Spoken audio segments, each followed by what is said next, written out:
Okay, it's December 28th, 2024, and I'm with Mr. John J. Jeckovich, and we're reading his book, Their Mother's Sons. We're on chapter 22, and the chapter is titled Wedding and the Poconos, page 707. Did you have a nice time at the Poconos, Mr. Jeckovich? Oh yeah, it was great. We had a great time. Yeah, that was the best time of my life. Yeah. Okay. So we're going to read this. Everything was peaceful and quiet. I don't know what the hell happened. Yeah. So we're going to read on page 707 where they're entering the church to get married.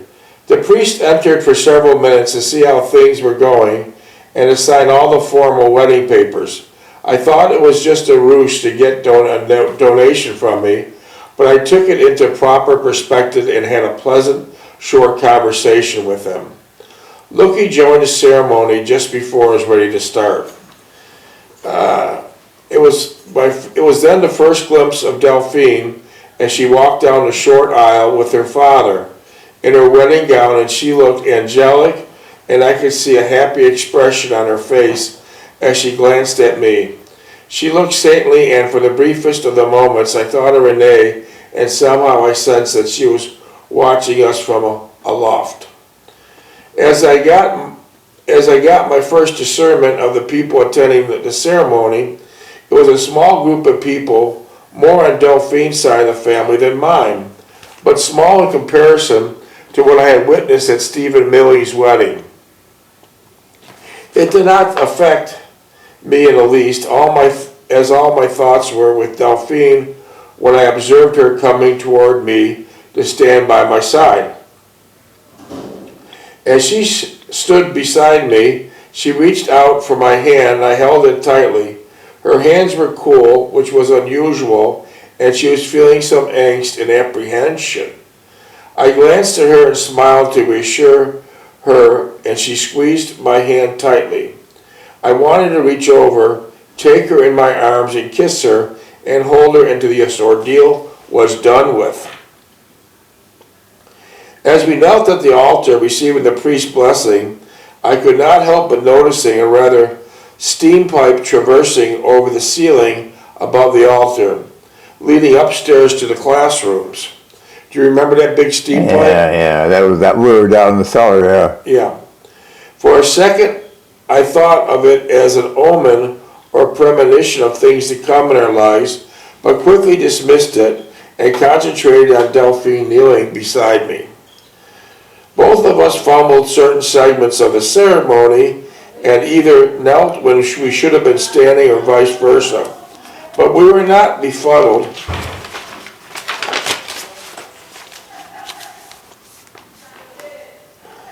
by it. We took it as a normal course of events. The most emotional and heart-rending segment of the entire ceremony to me when I placed the wedding ring on Delphine's fourth finger and she looked into her moist eyes. I saw there was a look of hope and trust, but most of all, a loving tenderness, and that would endure throughout the years before us. So how many years were you married? 69 years. That's beautiful. This only reinforced my sentiments of its kind of relationship and would have to sustain throughout our lifetime. I cast Delphine at the end of the ceremony as we walked down the aisle as a man and wife. I caught a glimpse of Mother. She was crying softly, and I thought she may be thinking of her own wedding ceremony so long time ago, or the hopes and desires she had held for her spouse, my father. She must have felt somewhat as we did today, and I knew she wished the best for us, that the fate would offer us better future than she had attained. We stood at the front of the church for a short interval and talked briefly with various people, namely Delphine's mother and father, Clarence and Cecile, and my mother, Stephen Millie, and some of Delphine's friends from the store. It was all friendly and sincere, but I was anxious to be done with it and exit the area. So you wanted to get out of there, right? You had enough small talk, you wanted to get out of there, right? Yeah. Okay. Soon afterward, we drove with the wedding party, Delphine and I and Lookie and Dorothy, to South Buffalo for portraits at the photographers. I do not recall if I drove there or if someone else drove us there, but my strongest recollection was that there were only 4 of us who went into the studio. Do you remember getting the wedding pictures? Yeah. At the studio? Yeah. Okay. But it was all accomplished in a little over an hour, and before 1 p.m., we were driving back to Delphine's house for a miniature reception and dinner.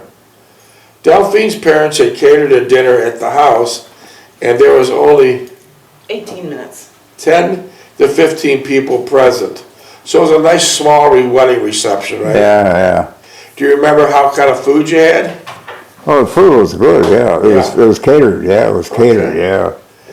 It was not such a monetary hardship, and I was grateful for that, as I did not want to overburden them. The music was furnished by a table record player, and I danced the first dance with Delphine. Well, that was nice. So you did the first dance with Delphine at the reception. Yeah. That was nice. With everyone looking on. We both felt awkward and uneasy, but we gradually warmed to the occasion, and after a bit actually enjoyed ourselves, but could not wait for the magic moment when we could leave and once again be alone together.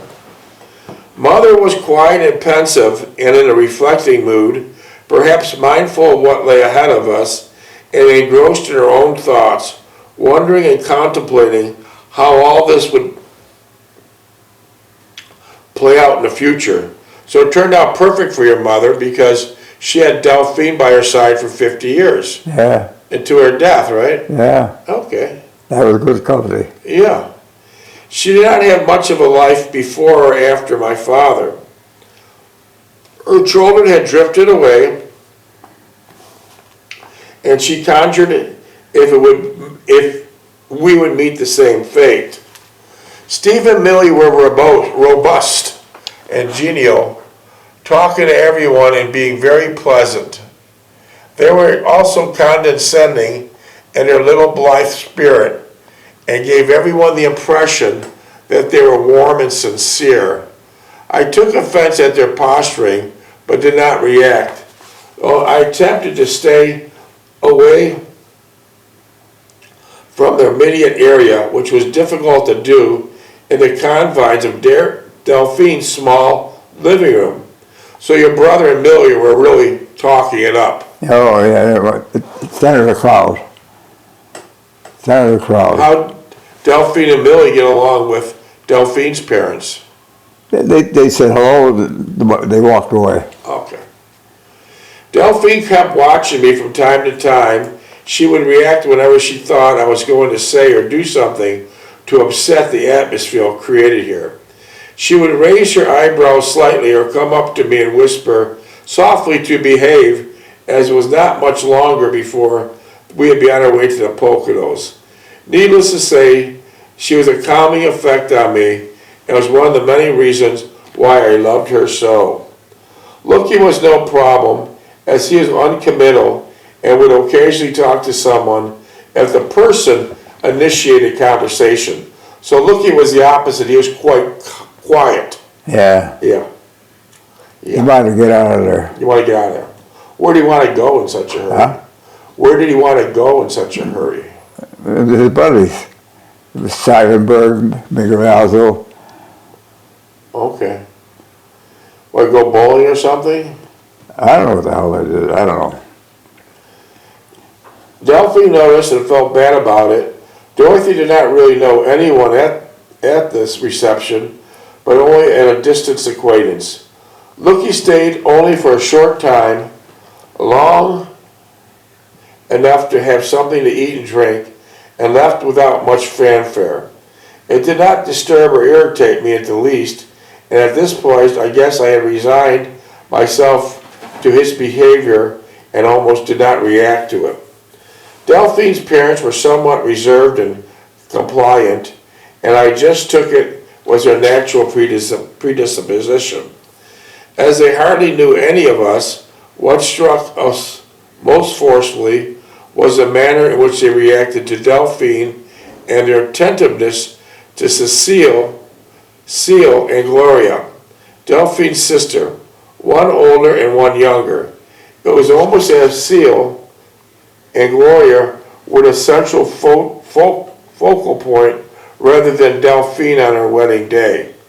Although I did not mention it to Delphine, I felt somewhat disturbed by their action, and to make it less tolerable was Delphine's lack of insight into the situation, almost as she had become conditioned to their behavior.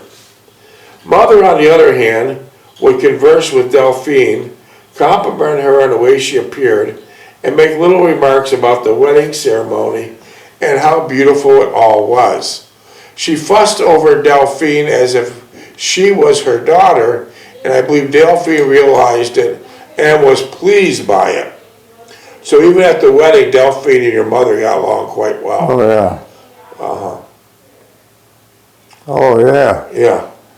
I was grateful to Mother for her show of support towards Delphine, and I vowed to remind myself of this show of support whenever Mother would roil me for any reason.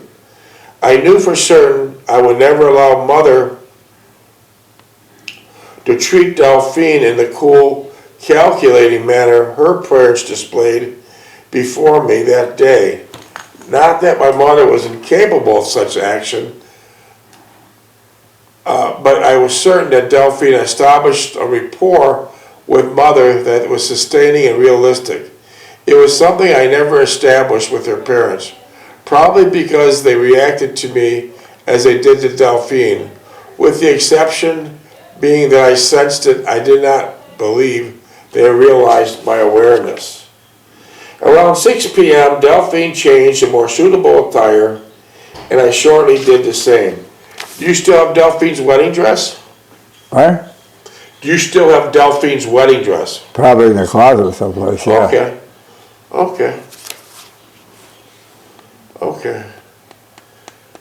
We got worried. I got a urinary tract infection now, and I know where I got it. Okay, 1 second, please. Okay, I'm gonna cut that. Shut down.